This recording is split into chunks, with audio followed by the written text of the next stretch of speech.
Can we all just take a moment to talk about all the themes and how dark this chapter was? I mean, we have Luffy almost tearing off his arms and telling Nami to tear off her own arms just to get out of there because what's about to happen. We have the entire situation with Pedro and how his friend died in the past, 30 years of life was taken from him, and you had to where Pedro had to rip out his own eye, you had to where Peckham's, he had to beg for his friend's life, and then eventually only 50 years was taken from him. And then on top of that, you have the stuff going on with Pudding, actually betraying everyone, betraying the Straw Hats, and, actually being someone that's truly evil, and there's going to be an entire assassination attempt against the Vinsmoke family, and then at the end of the chapter, you see Sanji where he's sad, and you see this grief on his face, and we already know his standpoint. I've already talked a lot about Sanji, and one of the big things about his character right now in this arc is that there's nothing he can do. We know he's strong, we know he's smart, but he's given up. Like, he can't do anything, because he's tied up on all different angles. He can't really save his friends any other way. He can't save his father, he can't save anyone, and so he's given up. And we already knew this is how he kind of was, and one of his only shining lights he had was Pudding. I mean, it's not the best, but I mean,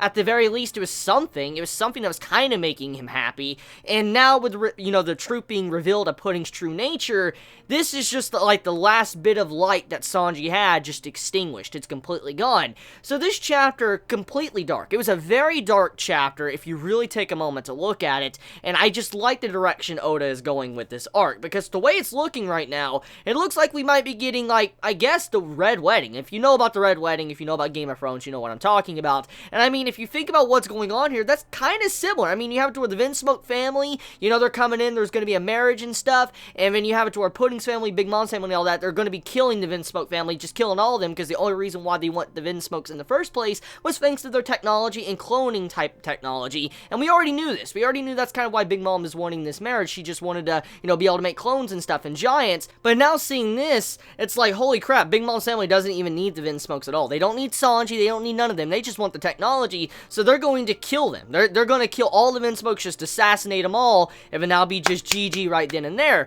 And it's just crazy when you think about it. So it's going to be a complete betrayal. You're having it to where the Vinsmokes are going to be hunted down, everybody's going to die, and that would mean that everything that Big Mom's been saying she'll do, for instance, like, oh, everything will be fine, the Straw Hats will be fine, I'll let you guys go and all that, trying to make sure Sanji cooperates, that's all been an act. What's been going on has all been an act. Luffy and them are going to die and all that, unless Pudding's, playing a different angle. There could possibly be a reason Pudding's acting like she's doing. Maybe she's not entirely evil, maybe she's doing this behind Big Mom's back, and she's doing her own thing to try to fuck things up. But I mean, overall though, I'm assuming, since now we know the truth about Pudding and what's going on with the Vinsmoke family and how they'll be shot and all that and assassinated, we can only assume that that's going to be happening to Luffy's crew as well. They're all going to die once the wedding happens. They're not really going to leave here alive. And so it's a very dire situation all around. And I mean, right now, Sanji, there's nothing he can really do. I mean, there's just nothing at all. I mean, right now, he is completely fucked. Because if he tries to break out of the handcuffs or leave,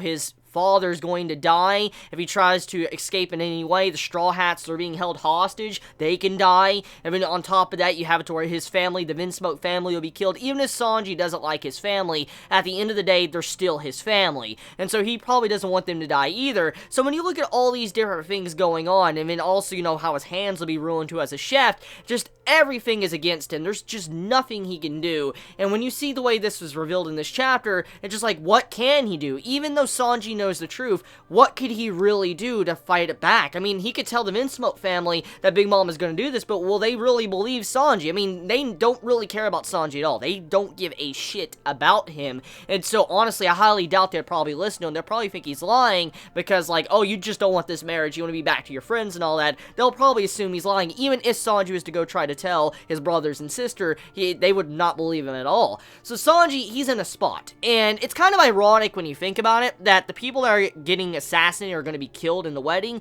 is actually the assassin family. The Vinsmoke family, they're a family of assassins, and so when you think about it like that, it's just kind of weird that the actual assassins are being assassinated by Big Mom's family. And I mean, there might be a potential possibility that, Sanji's family might be planning something very similar. Maybe they want to, go up against Big Mom and take her down. I mean, there could be something else going on here. We know they're an assassin family. They might, get a hint that maybe they're about to be assassinated, or maybe they're true true end game was to take down Big Mom in the first place. I mean, there's just a lot of, variables we could throw in here when it comes to this arc. And so, yeah, I mean, even Capone, too, he's a big mystery right now. I mean, Capone, he's gonna play a big part in this wedding, too. It's not just what's going on with, Pudding in this chapter, to Big Mom, to the Vinsmoke family, Sanji, any of them. Capone is also a very major part in this arc. We don't know where that's gonna go either. So, just so many things Oda's throwing into this arc, and we just don't even know where it's gonna go. And it's looking like it's gonna be a very chaotic and crazy wedding. It looks like it's gonna be like the Red Wedding from Game of Thrones.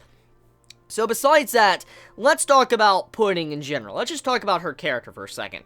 So Pudding, I've never really trusted her since the very beginning of her character introduction. If there's one thing I know about One Piece or any type of character like this, especially for Sanji, like getting with him, there's just no way a girl like that seems so sweet on the outside is going to be someone that's truly good. Either A, they're going to have a shitty personality, they're going to be some type of gimmick with them that just completely is like, no, I can't be with them, or 3, no interest in Sanji, or something's going to happen. Just completely something, completely evil or something.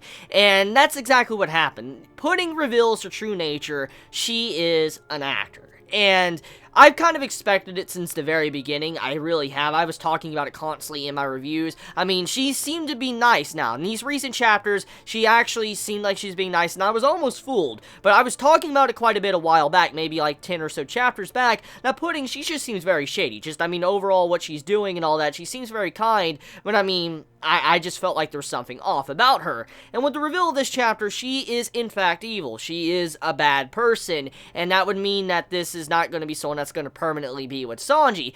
But, depending on the writing of this arc, I could see where Oda might take this. Now, it's just me throwing this out there. Hypothetical, okay? What if, just what if, Pudding, she is truly evil? Like, right now we know she's, evil and stuff, and she's against Sanji, wanting to kill him, and, the Vinsmoke family and stuff. What if everything with this arc is done, like, the Straw Hats are saved, Sanji manages to get out of this and all that, and towards the end, Pudding gets some form of development, or something happens between her and Sanji, to where she actually does fall in love with him, and then they try to get into a relationship. I could see something like this happening. Maybe Oda setting this up, like, to where Pudding and Sanji could possibly be together, or maybe Pudding will fall in love with Sanji once this arc is just said and done. And I could see that. I could definitely see that, because right now, Pudding doesn't seem to be that good of a person, and I can see it to where maybe Sanji will talk some sense into her, or maybe he'll do something throughout the arc that'll just be crazy, and she'll earn respect for him, and she'll start to fall in love with him. I could see something like that happening. Clearly, I could see it right now. I could just envision Oda doing something like that with her character. Now, Pudding, though, besides that, however, I wonder if this is going to be the first time Sanji's ever going to lay a hand on a woman. I mean, that's one of his biggest principles. If we remember about his character, he will not lay a hand on a woman. He won't touch him, he won't hurt him, nothing. Even if they are trying to kill him, he wouldn't do nothing about it. But I think in this arc, since it is a Sanji-orientated arc, it's focusing on him and his development, I can see him finally maybe doing something that we normally have never seen him. Either A, using his hands to fight, or B, he could possibly finally hit someone, hit a woman, maybe Pudding, and just snap her out of what's going on. Or C, he could do both, or D, he could do neither. Just something like that could possibly happen in this arc since it's focusing around him, and I mean, it's just the perfect time to do so. I mean, just to develop in this way, that would, be different from what we've seen of his character since the very beginning of One Piece. So, Pedro, his past is kind of revealed of what happened to him, how he lost his eye to a friend he used to have called Zeppo. And we found out a long time ago he got in deep shit, he got in a lot of trouble, and Big Mom was taking their life away. And the will we saw at the beginning of this arc, which, Jinbei had to hit to leave?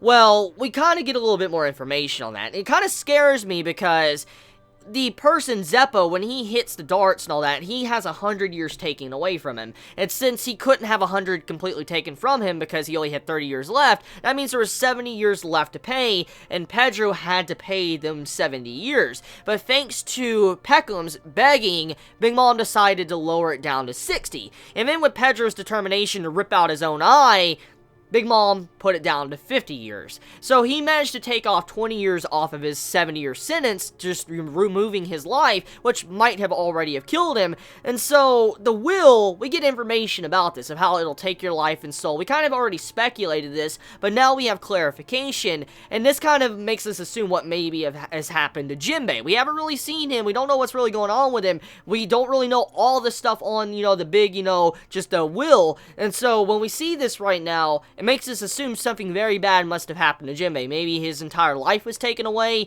Maybe like 10 years was taken away. Maybe, 50 years was taken away. Something could have happened to Jinbei to where he lost a lot of his life thanks to what happened with Big Mom. And that's kind of scary. When you really think about it, that's very scary, and I'm worried that maybe Jinbei is not the same Jinbei we used to know. Maybe, he's weakened now, he doesn't have much longer to live. I mean, that's a potential possibility now because of what happened in this arc, especially with this chapter. Now, I do feel bad for Pedro, though, because, I mean, this man...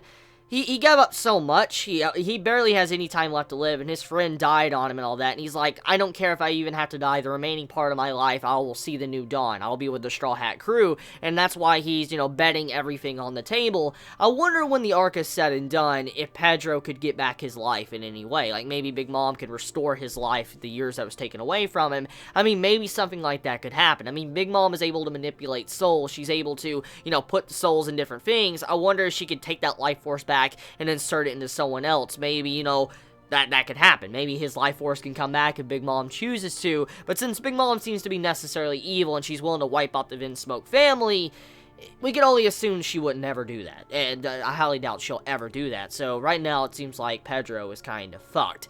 Now, Tamago, he got cut in half as well, so he might be dead, he might be alive, we'll have to see where it goes from there, but I mean, he was cut in half at the end of that fight, because thanks to what Pedro did in his determination. So, yeah. Anyways, next segment, let's talk about the Brule situation with Chopper and what's going on with Carrot. So Brule, her ability kind of gets a little bit clarified in this chapter. So if you're touching Brule, you can actually interact with all the mirrors and enter through them and leave and also enter inside of a mirror.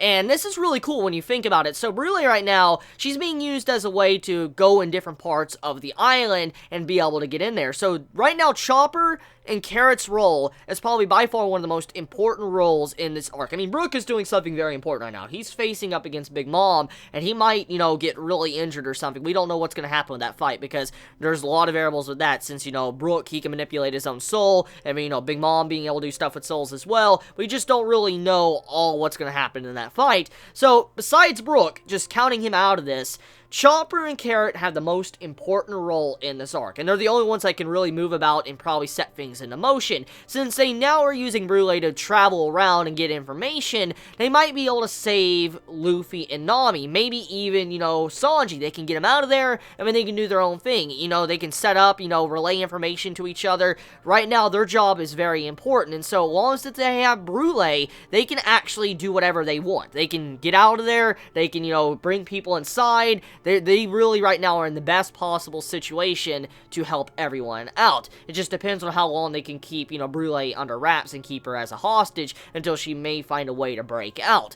So yeah, let me know your thoughts in the comments below. How do you all feel about this, chapter of One Piece? Did you enjoy it? Did you hate it? Let me know your honest thoughts in the comments below. I love you all so much. Please be safe. Chibi out.